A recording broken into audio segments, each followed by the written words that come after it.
जिसको आपको लर्न करना चाहिए, जो इस पूरे ग्रुप की प्रॉपर्टीज को सबसे अच्छे तरीके से रिप्रेजेंट करेगा, दैट इज सोडियम। और टिपिकल एलिमेंट्स किसको बोला जाता है? Typical elements are the elements of the third period. ठीक है, अब क्यों इनको टिपिकल एलिमेंट्स बोलते हैं? देखो सुनो, थर्ड पीरियड क्या हो गया? ये हो गया ना, this is the third period, है ना, सोडियम मैग्नीशियम ये वाला पीरियड हो गया।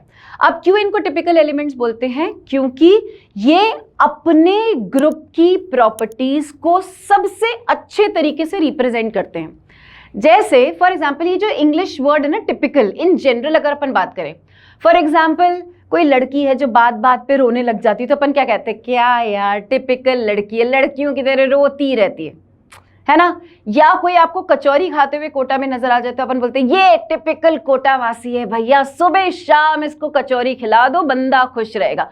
टिपिकल का मतलब ये है कि वो उस जगह की, उस कलेक्शन की, उस ग्रुप की प्रॉपर्टीज को सबसे अच्छे तरीके से रिप्रेजेंट करे, दैट इज व्हाट टिपिकल। तो सपोज अपन को फर्स्ट ग्रुप की अपन बात करते हैं, लीविंग हाइड्रोजन, ठीक है, उसको तो छोड़ ही दो, अपन फर्स्ट ग्रुप की बात करते हैं। हमें पता है एक ग्रुप में आने वाले एलिमेंट्स की प्रॉपर्टीज क्या होती है? सिमिलर। तो इन सबकी प्रॉपर्टीज आपस में सिमिलर है, ओके फाइन। अब मैंने आपसे बोला कि क्योंकि इन सबकी प्रॉपर्टीज सिमिलर है, एक काम करो, तुम कोई भी एक एलिमेंट की प्रॉपर्टी लर्न कर लो ताकि तुम्हें पूरे ग्रुप की इंफॉर्मेशन मिल जाए, एक अंदाजा सबकी प्रॉपर्टीज का लग जाए। Now the most suitable element जिसको आपको लर्न करना चाहिए, जो इस पूरे ग्रुप की प्रॉपर्टीज को सबसे अच्छे तरीके से रिप्रेजेंट करेगा, दैट इज सोडियम। आ रही बात समझ में? That is sodium. Second group की प्रॉपर्टीज लर्न करनी हो, आप मैग्नीशियम को लर्न कर लो। क्या ये पॉइंट समझ में आ रहा है? तो ये जो थर्ड पीरियड के एलिमेंट्स हैं, they are the best representatives of properties of their respective group, that is why they are called typical elements. अब सवाल ये उठता है कि क्यों मैम, ऐसा क्यों? सेकेंड पीरियड वाला टिपिकल क्यों नहीं है, फोर्थ पीरियड वाला टिपिकल क्यों नहीं है? देखो सेकेंड पीरियड में क्या होता है, साइज बहुत छोटा है। आपको अगर याद हो, क्योंकि आप सब पहले पढ़ चुके हो ये चैप्टर, तो अगर आपको याद हो तो एनसीईआरटी में, और आपने वैसे भी क्लास में पढ़ा होगा, एनोमलस बिहेवियर ऑफ लिथियम पढ़ा है, जिसमें हम ये बोलते हैं कि लिथियम अपने ग्रुप के एलिमेंट से थोड़ा सा डिफरेंट है, वो कॉम्प्लेक्स बना सकता है, उसके कंपाउंड्स कोवलेंट बन सकते हैं, उसका बिहेवियर बाकी अपने ग्रुप के एलिमेंट से थोड़ा सा क्या है, अलग है। याद है ये बात? क्योंकि उसका साइज क्या है, छोटा है।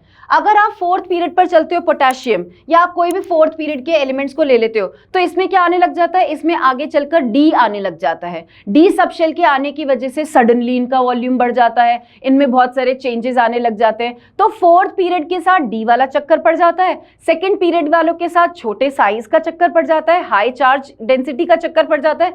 तो बेस्ट जो होते हैं वो थर्ड पीरियड वाले होते हैं, उनके साथ ऐसा कुछ भी नहीं है, and that is why they represent the properties in the best way. ठीक है, तो अपने रिस्पेक्टिव ग्रुप के जो थर्ड पीरियड एलिमेंट्स हैं, they are called the typical elements. अब इसका पॉइंट बना लीजिए, इसको बस इंपॉर्टेंट या नोट करके आप लिख सकते हो। टिपिकल एलिमेंट्स किसको कहते हैं?